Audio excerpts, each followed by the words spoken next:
Skrifstofa mannauðsmála hefur á undanförnum árum haldið námskeið á hverju hausti fyrir starfsfólk til þess að undirbúa starfslok starfsmanna 60 ára eldri.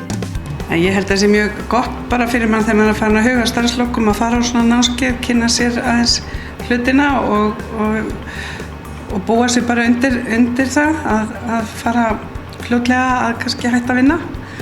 Fá maður sér ekki alveg búin að ákveða starfslok.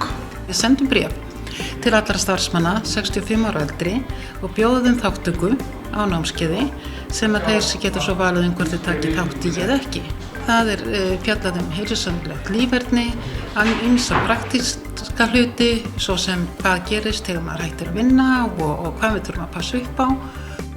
Ég held nefnilega að það er enginn sem segir manni nú áttu að gera þetta og þú átt rétt á þessu og þú mátt þetta. Þess vegna er svo gott að hafa svona námskeið sem að segja þér hvert þú átt að leita, hvert þú átt að snúa þér. En við erum ekki með þessu að hvetja fólk til þess að hætta í vinnu, alls ekki. Við erum heldur bara að hvetja fólk til þess að undirbúa starfslokin vel, þess að það getur verið í vinnu hjá okkur eins lengi og það vill. Og þá getur það farið kannski í hlutastarf eða tímavinnu eða hvernig sem eftir að það er búin að ná ljúka sínu starfsferli, samkvæmt lögum. Og það sem ég finnst náttúrulega forréttindi bara í dag að fá að ákveða svolítið sjálfur hvenær maður kýs sín starfslok og geta þá fara í tímavinnu eða minnka vinnunni í hálfa vinnu og taka lífið á móti.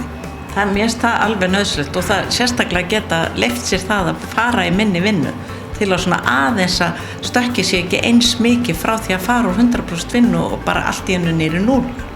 Ekki fer maður bara eins og að segja, leggjast í kör. Nei, og svo fara í flóka sko.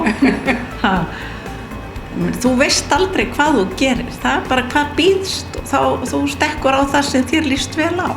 Ég held að það sé bara spennandi tímar framundan. Þetta hefur bara mælst mjög fyrir. Fyrstum var alltaf bara 2 námskeið á hausti en nú er að koma upp í 3 námskeið og eflaust endur við í 4 eða 5 en þá verð ég eflaust hætti ég á síðasta ári sendi sjálfri mér bréf. Þannig að þetta kemur fyrir okkur öll og við þurfum að hætta vegna aldurs.